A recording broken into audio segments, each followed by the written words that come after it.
Halo Sobat AND, saya Al dan di video kali ini kita akan bahas tentang bagaimana cara membawakan ice breaking yang efektif. Oke, terima kasih buat kamu yang sudah gabung dan subscribe channel ini. Buat teman-teman yang belum, silahkan untuk subscribe dan like ya, share video ini jika bermanfaat.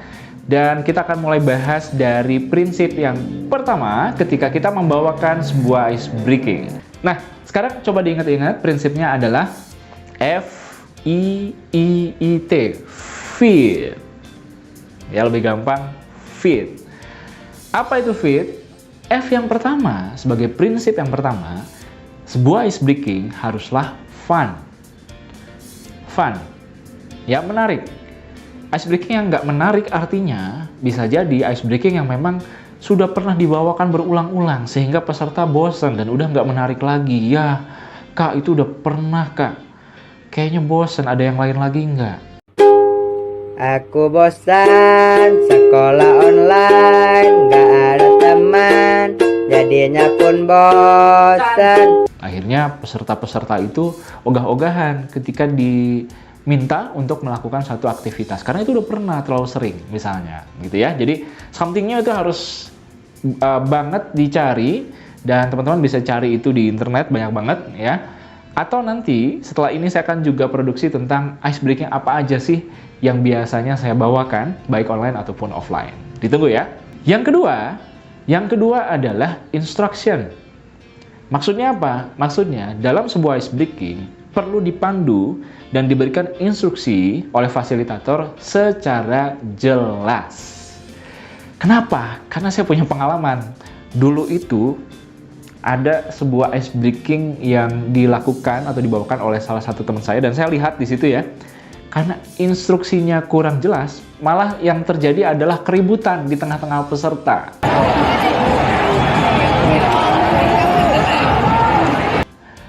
Pak, ini harusnya begini, Pak.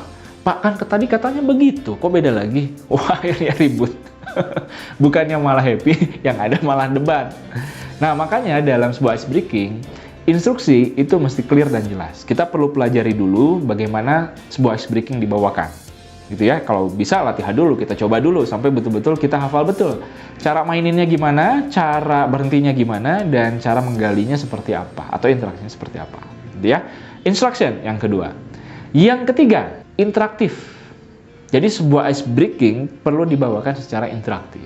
Artinya ada interaksi di sana. Apakah itu interaksi antara peserta dengan yang lainnya atau antara peserta dengan kita sebagai fasilitator. Ya, perlu ada interaksi di sana. Artinya komunikasi harus jalan, komunikasi harus luas. Kalau semua sudah bisa mengerti, bagus. Tapi kalau misalnya ada 1, 2, 3, 4 orang yang belum mengerti kan, mereka kasihan gitu. Ya, harus melakukan ice breaking yang mereka belum cukup ngerti gimana. Jadi kita bisa buka pertanyaan, sampai sini sudah jelas belum? Ya, instruksi permainannya seperti apa atau aturan permainannya seperti apa. Nah, kita perlu ada interaksi dengan mereka. Gitu ya. Dan selama ice breaking berlangsung, kita jangan diam. Masuk dong, kita juga ikut ya, mengamplify, meramaikan atau memandu sambil berjalan ketika ice breaking dilakukan. Misalnya, ayo semuanya kompak yuk, tangannya ke atas semua. Ayo yang sebelah sini, mana ini pasangannya? Ayo, kita sama-sama fokus. Kita sama-sama coba angkat tangannya ke atas misalnya. Gitu ya. Dan itu perlu dilakukan supaya jalannya ice breaking juga bisa terus dalam tempo yang kita inginkan. Gitu ya. Jadi perlu ada interaksi. Interaktif itu perlu. Nah, yang berikutnya ya adalah insight. Sebuah ice breaking perlu ada insight. Jangan cuma sekadar hore-hore, tapi juga ada pelajaran yang bisa kita ambil. Biasanya dilakukan setelah selesai ice breaking. Ya, misalnya, oke, dari permainan tadi, kira-kira siapa yang bisa menyampaikan apa hikmah yang bisa kita ambil? Nah, bisa begitu ya. Jadi kita bisa lakukan juga, tanya ke peserta tentang insight-nya apa sih yang didapat dari permainan tadi. Bukan sekadar selesai kemudian, oke, makasih ya, yuk tepuk tangan dulu untuk kita semua gitu ya. Udah selesai, udah gitu ya, silahkan lanjutkan lagi Pak materinya.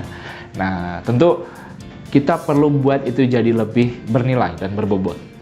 Ya, maka insight itu penting. Ya, kemudian yang terakhir adalah time bound. Apa maksudnya? Time bound ini artinya adalah punya waktu, ya, dibatasi oleh waktu. Ada waktu yang mengikat. Kita perlu jelaskan dulu ke peserta kapan waktu ice breaking ini dimulai, misalnya dengan aba-aba, dan kapan waktu ice breaking ini berakhir dengan aba-aba juga misalnya. Perjelas juga apakah ini dilakukan 1 kali, 2 kali pengulangan, atau 3 kali pengulangan, atau ada 3 ronde misalnya. Atau dijelaskan bahwa kita akan melakukan ini dalam batas waktu 5 menit. Setelah itu selesai tidak selesai, berakhir semua permainan misalnya. Gitu ya. Jangan sampai ice breaking dibawakan itu kelewat panjang. Yang harusnya sudah masuk ke materi, ini kita malah masih main-main. Nah, kadang-kadang ada tuh yang begitu. Supaya apa? Supaya menggerus waktu durasi penyampaian, agar yang disampaikan dikit aja lah, begitu ya. Selebihnya ya bermain-main diisi aja terus sama permainan. Nah, jangan sampai seperti itu. Ya, kita tetap fokus pada apa yang kita sasar dalam sebuah acara atau pelatihan, ya.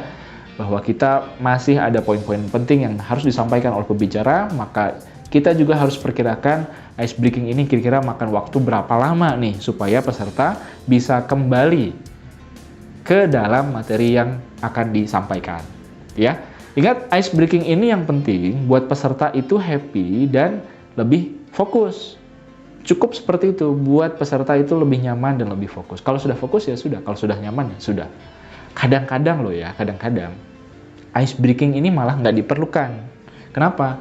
Ketika kita datang terus kemudian mau membawakan sebuah acara lagi, ternyata yang terjadi itu adalah guyonan-guyonan atau joke-jokes yang bisa diberikan oleh fasilitator, atau juga biasanya ada interaksi joke-jokes yang dibangun juga oleh peserta kepada semua atau seluruh kelas di sana. Peserta udah terbahak-bahak, sudah happy, dan mereka sudah nyaman ya dengan posisi atau tempat duduknya saat itu, mereka sudah siap untuk melanjutkan acara, ya sudah, nggak apa-apa, lanjutin aja. Nggak perlu juga dengan ice breaking, gitu ya. Kadang-kadang kita perlu jeli juga melihat apakah perlu nggak kita bawain ice breaking lagi. Bahkan dengan joke-joke seperti itu sudah membuat peserta sangat happy, nyaman, dan siap, ya sudah, kita bisa teruskan lagi. Nah, joke-joke seperti itulah yang saya sebut dengan ice melting. Kalau ice breaking kan pecah gitu ya, kalau ice melting itu meleleh pelan-pelan, namun habis. Semua peserta juga bisa happy. Gitu. Nah, kalau itu terjadi, maka ice breaking menurut saya sudah tidak diperlukan lagi. Kita bisa langsung lanjut saja ke materi. Gitu ya. Oke, jadi itu tips dari saya untuk membawakan sebuah ice breaking. Mudah-mudahan bisa memberikan insight kepada teman-teman semua. Terima kasih, sampai jumpa lagi di video berikutnya. Jangan lupa komen, like, share, dan subscribe video ini. Mudah-mudahan bermanfaat untuk kita semua. Terima kasih, sampai jumpa lagi di video berikutnya. Saya Afif Lutfi, dan see you.